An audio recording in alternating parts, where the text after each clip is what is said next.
My name is John Frehse, and I am the host of the Impact Exchange at Ankara. And we have a very special guest today in Bret Stephens, who is famous or infamous, depending on what political activist you're speaking with.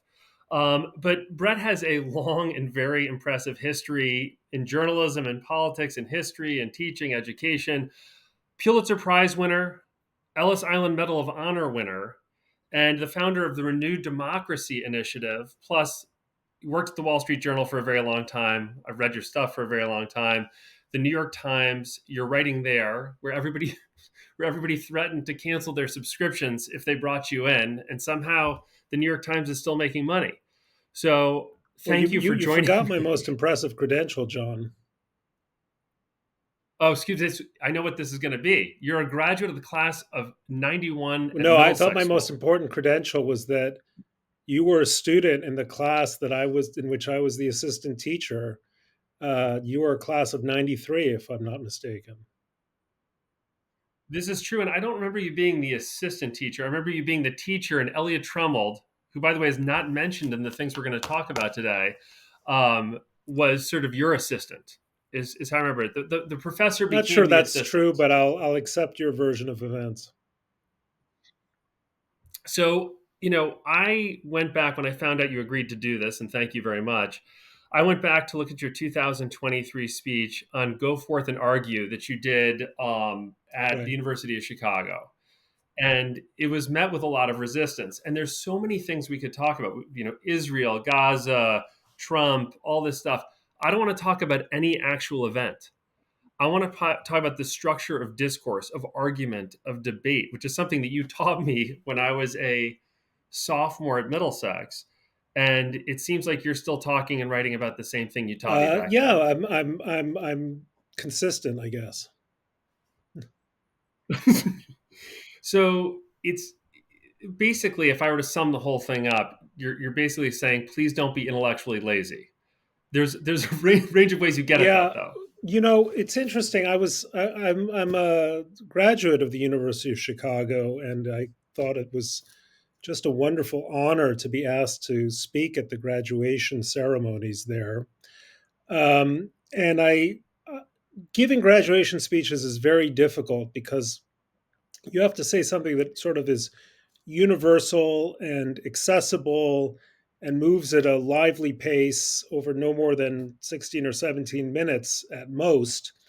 But you don't want to end up sort of descending into cliches, which is the great risk with most graduation speeches.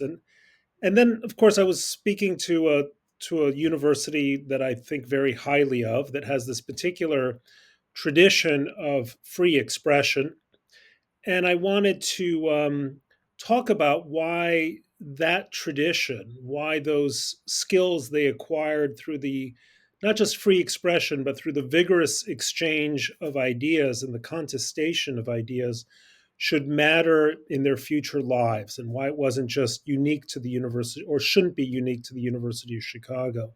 So that was the structure of the speech. So I'm gonna hit a couple of quotes from you, and I'd love to get more detail, if that's okay. Yeah, yeah. You talk about the capacity, the desire, and above all, the courage to think for yourselves.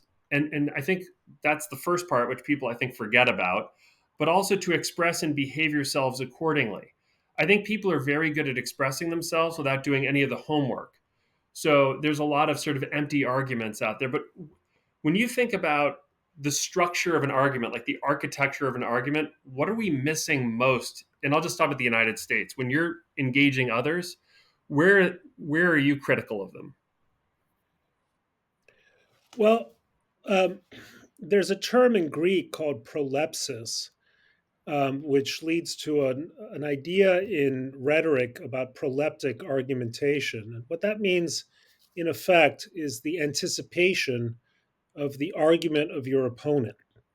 And one of the things that I think is really critical in good arguments is that it recognizes the opposing point of view not at its weakest points, but at its strongest.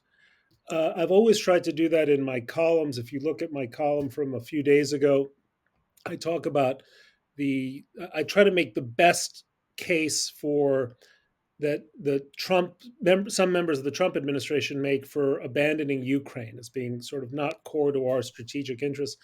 And when I wrote that case, I wanted to make sure that a person who believed those things would feel well represented by my summary of their views. In fact, even better represented by that summary than they might have represented themselves. And that has always been really important in terms of making quality arguments, because you will only be able to win the respect of your opponent if that opponent feels recognized by what you're putting forward. Otherwise, it's a matter of uh, name calling or talking past one another, and it really leads to like a very weak culture of argumentation, and easy answers when there ought to be much more complexity and I serious think, thinking. and I haven't thought about it this way, but I think it's interesting that if you do that job effectively, your opponent cannot come back to you and say, you don't understand. It's that you Right. do understand, but you disagree. And that's exactly it. And you all know, and most people in life know that if they've ever been in just a normal human disagreement or argument, the most frustrating thing is to be talking to someone who doesn't seem to get your basic point, no matter how well you try to explain it. But the more important thing is it also leads to a lot of sloppy thinking. I think one of the biggest problems that we have is, you put forward a case and people are too weak or meek or humble or cowed to offer powerful alternatives. And as a result, weak arguments and cliches tend to carry the day, in ways that are ultimately damaging to the cultures or institutions or organizations, or societies in which these arguments are being had. And it's why I think we find ourselves socially prey to a set of ideas that, as my old colleague Holman Jenkins at the Wall Street Journal used to say, vanish in the presence of thought. You want to have a culture of argument where no side ever will vanish in the presence of thought. So this is everything you're talking about goes back to, I think what shows up in almost everything you write, which is the sloppy sort of overtones of some of the arguments out there that you find. I don't want to use the term vulgar, although the derivations of that word show up as they did recently in your writing. Um, there is a sloppiness, a lack of intellectual rigor that shows up in argument today. And when we when we apply what you talk about to business, that's where I get especially interested. So you Yeah, talk about it politically, but really it's psychology and sort of evolution, or the opposite, when we're looking at what you're writing and we're reading these things. But it applies equally to business and why businesses fail to innovate. Everything in your speech goes back to when I'm dealing with a bankrupt company or restructuring, anything like that. They have failed to listen. They have a very strongly, held idea that is not well researched, and they're blowing through, hundreds of yeah. millions of dollars. So I just thought that was an interesting story.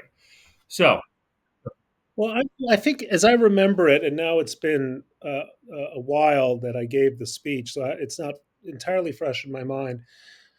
But I basically gave a series of psychological reasons why people are prone to a certain kind of groupthink, um, and then those kind of stem from human nature.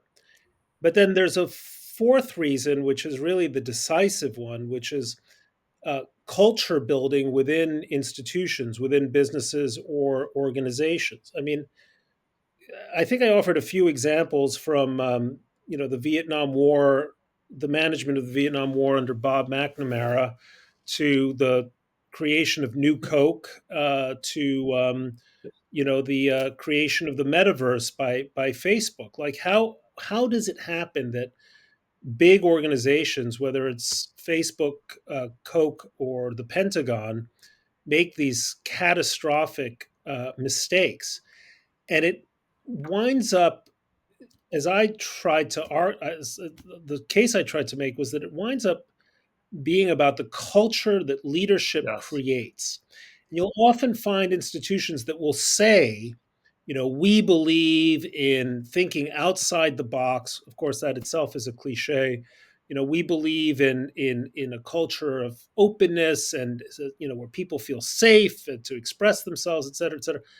But they don't really believe that. Putting those cultures into practice in the real world and driving through a spirit in which people feel free to disagree, those are rare. Those are Very rare rare. cultures. And the leaders who are able to create them, I think, are the You ones who know, thrive. I think there's a lot of tech companies that have been very successful by doing exactly what you say, and they get to a certain level of Yeah, maturity, and they say, "Okay, now that's enough. Now we're going to stabilize. Nobody take any risk. Let's just do some weird things." right. Of course, the Vietnam piece was mentioned, and I was horrified by that. But based on my age, I think I was even more horrified by the New Coke. That was really the childhood tragedy that I endured. Wait, No, it you was like New awful. Coke? That was the Yeah, it horrifying, was gross. terrible thing. Um, I mean, IBM, by the way, is another example. I live not far from an abandoned IBM campus in northern Westchester. And I used to take my kids when they were trying to learn how to drive. I'd take them up there to what looked like these structures that almost look like Mayan temples in early stages of decay. And I explained to my kids, IBM used to be the most innovative and one of the most successful companies in the world. And this is what happens to companies and institutions that rest on their laurels and think that they know the way the world works. And they think that change isn't going to happen unless they make it happen according to their rules. So it's a word to the wise to look at a campus like that and say, there's a I do larger think because lesson here. I actually sit on the board of a think tank inside of what was the Wang Towers up in Lowell, Massachusetts, Yeah, and they sat for yeah, I decades. They remember sat one. empty, and finally now it's a very Yeah, interesting campus. But yes, I think it's history should be taught in schools that way. Bring them to the abandoned campus and tell the story, and let them see the failure face to face. well, that's exactly it. I mean, I think I didn't go to business school, but I suspect that we spend too much time studying successes and not quite enough time really thinking deeply about the No, nature of I think you're failure. absolutely right. So I want to go deeper into groupthink because this is I wrote everything all over your speech in this Remember the digital section. corporation? Yes, barely, but I do. One of Yeah. my favorite quotes, and goes back to the herd of independent minds story, Hmm. which I think is interesting about, and you go back to some of the political election chaos and all this stuff. But I go past that because I think, I laughed and wrote down here, like, the way I approach things, Brett, is I'm a logical thinker, which is like the funniest thing ever, right? A self declared logical thinker. It's like this herd of independents, but somehow they all Yeah. end up at the same conclusion. And you, even past that, I think more hitting than that is, and it raises questions. Why is it when you bring together a lot of smart people in a room, their collective intelligence tends to go down, not up? Why do they always seem to press the mute button on their critical faculties when confronted with propositions that, as an old colleague of mine liked to say, ought to vanish in the presence of thought? This is so Yeah. true. How did you end up writing that? Because this is, I think, the highlight of the entire speech. Gosh, well, how did I end up writing it? Well, the way I always write things in a state of complete panic with a No, I looming see it as deadline. I mean, total that's disappointment in society. Is you're, and I always said this, you're a historian first, and then you're so disappointed with what's happening now, and you were in high school too. But go ahead. well, it's a combination of a bit of a historical perspective and just 30 years or 30 plus years of adult observation about the way in which people operate when they're under uh, social pressures to conform, along with the habit which you sort of alluded to just now, the habit of calling yourself or thinking of yourself in ways that are very different from what you actually are. I mean, I'll just give you a different example. Um, One of the things you learn when you are an op-ed columnist for a large paper, an opinion columnist for a large paper, is that everyone thinks of themselves as open-minded right up until the moment they come across a point of view with which they disagree, right? At which point their open-mindedness suddenly flips into the laziest form of thinking, which is this opposing point of view is not only incredibly stupid, but it's probably evil or written in bad faith. And I see that, all the time, not just in reactions to my own columns, but in the general way in which many readers deal with disagreement. It takes a very unique frame of mind to be able to say, I think I disagree with this, but let me closely examine the reasons why and ask myself whether my reasons really hold up beyond some vague distaste for whatever it is that someone is writing or saying. And the number of people I've come across in life who are capable of that is actually a very small number. You just don't you don't find them that often. When you do, you think, oh my gosh, look at this guy. He's capable of changing his mind. He's able to hold opinions strongly, but or express opinions strongly, but defend them, in a manner that brooks the possibility of being wrong. Right? I think those are the kinds of people who wind up being successful, and you just don't I find think them those very are the often. kinds of people that end up being attacked because the idea that they would entertain an opinion other than Yeah. their group's opinion is offensive to so many people. The even exploration of something like this could be seen as offensive to groups today. Look, it's extremely difficult in life, and this probably is a fact of not just human life, but animal life. Separation from the herd is a terrifying, difficult place to be. I mean, in actual the animal kingdom, separation from the herd is death. But in the human kingdom as well, people don't like to stray very far. And sometimes those who stray very far are actually crazy, and sometimes the ones who stray far That's are the right. visionaries and the Steve Jobses and so on. It's very difficult to be the one person saying no when everyone else says yes, or vice versa. Uh, and But on the other hand, we would not have it would not be possible to have a genuinely democratic society unless we had the no sayers, right? I mean, I always think that the no sayers are the engines of progress. It's Galileo saying, eppure si muove, still it moves, no to the Catholic Church. It's Rosa Parks saying no to the Montgomery bus drivers. When people think of community, whether it's a marriage or it's citizenship, it's an act of yes saying, right? It's fundamental to a community. You are checking boxes to say yes. Saying no is an act of democracy. It is the most democratic act. And by extension, it's also the hardest one. And it's a reminder that things like democracy or organizations that genuinely value intellectual diversity, right, are hard to maintain. Uh, Different example: why is it that there's so much groupthink on campuses at universities where the existence of tenure ought to facilitate independent thought?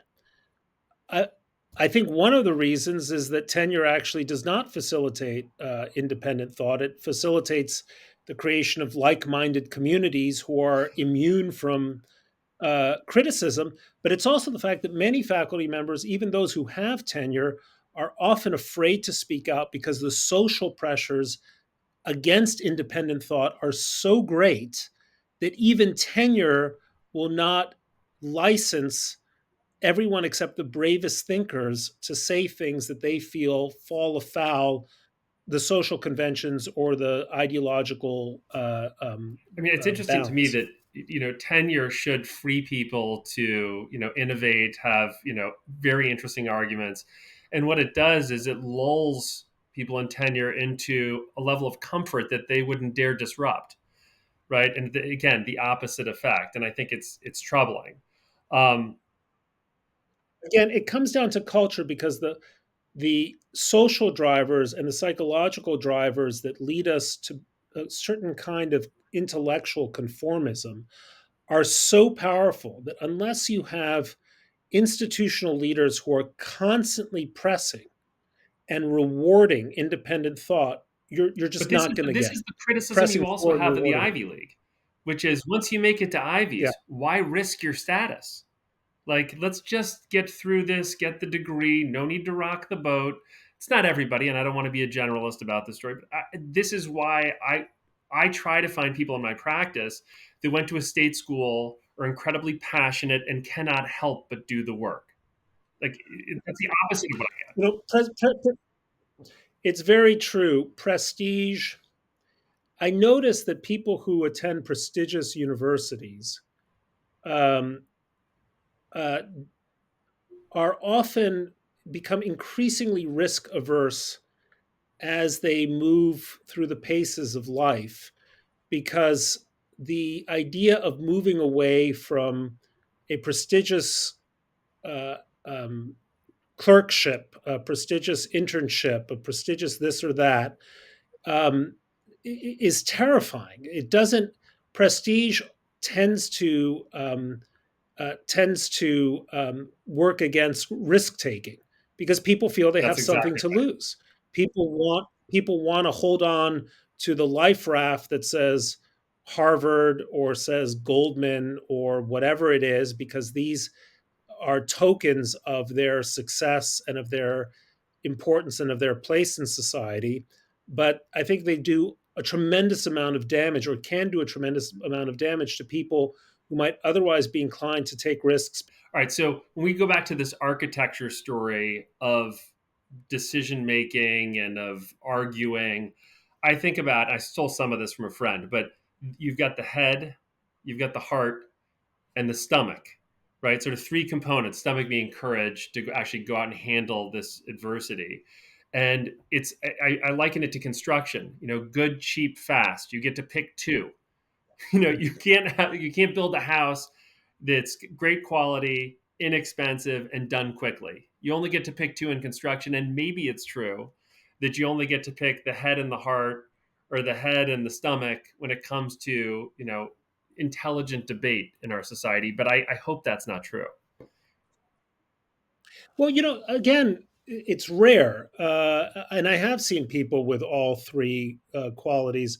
The late president of the University of Chicago, Robert Zimmer, was a delightful human being with immense amounts of courage. And of course, he was, one of the leading mathematicians of his day. So it does happen. My friend Gary Kasparov is not exactly a slouch Right. intellectually, right? He's also one of the warmest human beings and most consistently courageous people.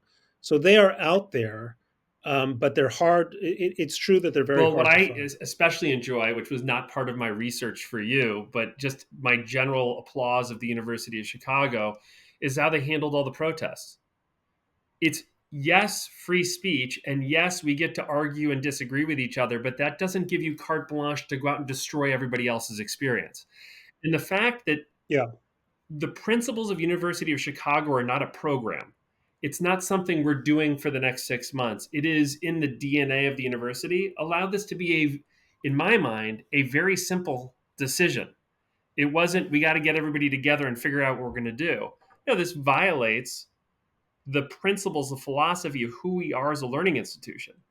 We're removing people from these areas where people cannot get through campus. I thought it was fascinating. The I can't tell you, although Middlesex, our common bond, this boarding school in Massachusetts was a huge intellectual influence. I can't tell you how grateful I was to have an experience like the University of Chicago because people talk about free expression. Uh, and I think that doesn't quite capture what's necessary. Free expression is necessary but not quite sufficient. What is important is the free contestation or the open contestation of ideas. It's intellectual challenge. It's very possible to have free expression and have people on one side who are doing a lot of talking and a lot of people on the other side who are just not even bothering to listen. Right? That's there are a lot of institutions, university institutions that are like that. People banging on a drum and saying "Free, free Palestine" over in that corner of the quad, and everyone else ignoring them. The real magic happens when you create a culture in which ideas get challenged, in which your ideas get challenged, in which I wrote about this in another column last year. It was titled "The Spirit of Protest and the Spirit of Inquiry." And my point was that the spirit of protest doesn't go nearly far enough. The spirit of inquiry is about the proper frictional environment in which different ideas meet up against one another, and also the habits of mind that are required to make that friction productive. And that means not only an ability to speak and defend your corner, it's also an ability to listen, to digest, to maintain just enough of an open mind that you're capable of being persuaded, but at the same time maintain enough confidence that you can put your arguments forward and defend them as vigorously as possible. I think what makes for interesting people, generally speaking, are people whose inner life, in effect, has this tension. It's a tension between um, a great deal of self skepticism and a great deal of confidence. People who are purely confident are just and insufferable, right? And people who for whom self skepticism is the dominant emotion sort of collapse into Paralyzed. rubble or become followers, they become paralyzed. How do you maintain these two things inside of yourself at the same time so that you can have enough confidence to move forward and always a sense that you're also continually examining your ideas? Another metaphor that I think of sometimes is if you've ever had the experience of walking up a sand dune or just a gravelly hill, you take a step up and then your foot has to fall a good deal in order to find a more solid footing. And that's on the one hand exhausting, but on the other hand, it's the way in which you more sure-footedly get yourself up the hill. Our thinking should be like that. We should proceed by large step and half step down and large step and half step down. That's actually the way in which genuinely thoughtful people reach valid It's conclusions. interesting in the business world. I like to think that I do a lot of really smart things. The most valuable thing we do for our customers is not applied mathematics and not all the huge data work we do on business. We have diagnostics where we listen to the workforce, the hourly employees. And what we find is that senior leaders think they know what's wrong. We've had clients say we've got Yeah. to put $100 million into this facility because it's just a miserable place to be. And we engage the employees in an anonymous survey where we find out 84% of them think the working conditions are good, but they hate the leadership team. They don't care about them. They don't know how to communicate. Again, we're so busy telling you how smart we are that we never listen. And that listening and learning piece can only come when you don't think you have all the answers. Right. And it is unfortunately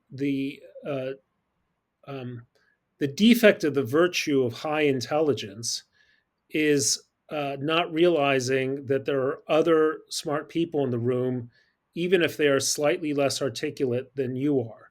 Um, in fact, I mean, one of where I've fallen down and have tried to do a little bit of growing up is the realization that just because you can make a really great argument doesn't mean it's the right argument. right? You can argue very persuasively and logically for conclusions which simply fail because the world doesn't work that way, or your idea isn't quite as brilliant as you imagine it to be, or there are obstacles in life that you haven't necessarily considered.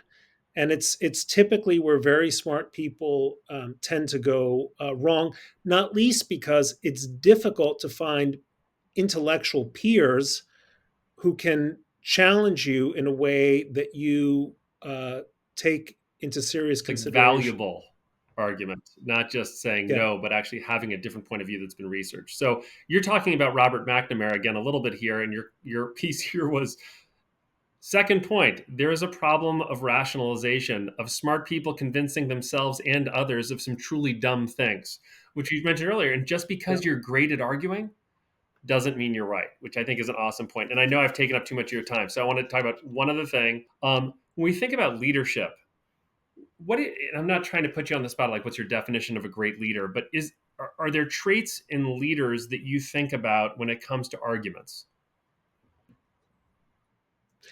Um, well, I had the benefit for many years of working for Paul Gigot, the editorial page editor of the Wall Street Journal, and maybe because he was in the practice of making arguments his nearly his entire life, he had an ability to um, uh, organize information in a way that put forward. He was able to, I guess, um, I should say, he's still very much, in the work. He knew how to distinguish the proverbial signal from the noise. He knows more about more subjects than anyone else I've ever met. Um, and while he has kind of an organizing set of principles and a uh, political philosophy, um, he also sort of looks around and doesn't allow a kind of idealized version of the world to get in the way of, I hate the cliche, but lived experience, if you will. And that made him, I think, a uniquely thoughtful person, makes him a uniquely thoughtful person and a very good mentor, for me in the way in which I try to think of things. But I've also seen people in uh, the business world and in politics and military affairs. Someone I think about quite a bit is David Petraeus, whom I have a friendly relationship with, because Petraeus was always able to ask the ultimate questions. Famously, when it came to the war in Iraq, he said, "Tell me how this ends." And that was a question that unfortunately very few people or nobody was really able to answer. I think that's what made for superior generalship. One light question and then a tough question to end. Light question: how do you argue with your family at the dinner table? They argue with me. Principally, my 15-year-old. I will say something pontifical or pompous, and my 15-year-old, she kind of reminds me of my younger self. She is not afraid to challenge dad, and I think actually one of the great strengths uh, uh, of our family is that there's never any sense of hierarchy or decorum when it comes to having a debate or a discussion. At that point, we're all equals, and dad is So frequently you're wrong. telling me you actually walk the walk on this? This is real? If you'll ask my daughter, she will tell you many a time I've had to grudgingly concede that she is right and I am wrong. She has a very Well, I don't forensic think way you of were ever thinking. wrong in high school. So I think this is a great evolution for you into accepting that. No, that's not true. I just pretended that I was never wrong, but All it right, was so for let me show. end with this. And this is the thing that I think the broader audience in the country is actually very worried about is what's going to bring us as a society back to the table to have thoughtful, intelligent, arguments so that we can start to innovate again, both socially in business and everywhere else? How do we get people back to the table? Look, I don't think things are anywhere near as bad as we make them out to be. For the most part, life goes on, right? I mean, here we are, and many people, sometimes including me, have very grave reservations about policy making, the manner of policy making. And yet somehow I went about my business today and I got my Starbucks and walked my dog and the world and had great relationships with colleagues or interactions with colleagues who disagree with me on all kinds of things. We're better than we tell ourselves. Let me offer this thought, maybe as a closer. You know, an important difference between an authoritarian system like China's and an open society like ours is that authoritarians show their strengths and they hide their weaknesses. They even hide their weaknesses from themselves. Democratic societies are the opposite. We're constantly talking about our weaknesses to the point that we mask our own strengths from ourselves. So, we're in a period of American pessimism. We have been for a while. Another period of American pessimism was the 1970s, Watergate, Vietnam, stagflation. And yet, that was the period in which Steve Jobs and Bill Gates and Larry Ellison and a bunch of guys nobody had ever heard of were innovating the 21st century economy, 25 years ahead of the 21st century itself. You look at China today and you can see formidable military power and fearsome discipline at their party congresses. And what you never hear about is the incredibly high rates of youth unemployment. You never see the empty cities of apartment buildings or complexes that were built at huge expense and now are dormant. You never see the discontent that people feel in their everyday life because they would never admit it to a foreigner or even to a neighbor. So, democracies, because we are focused on our weaknesses, we forget that we are more resilient than we forget how resilient we are. And also, by virtue of focusing on our weaknesses, we're trying to address them. I mean, it's a good thing we're talking about, like, how can we have more civil dialogue? How can we bring more viewpoint diversity to campuses? What do we need to do to adjust so that the parties are more in sync with people? Those are going to be the virtues that are going to keep America strong, I think, in the long run through the rest of the century. Whereas other systems that seem so much more fearsome are also very brittle, and brittle systems crack and crumble. So I am not. I mean, I'm always worried, but I think there's a paradox to pessimism. The pessimist, by looking at where he plants his every foot, is less likely to stumble than the optimist with his head in the air. So, some guidance and some optimism, which is shocking to me, Yeah, from even Bret to me. Stephens. And thank you so much for spending time with us at the Impact Exchange. This has been fantastic. I appreciate it.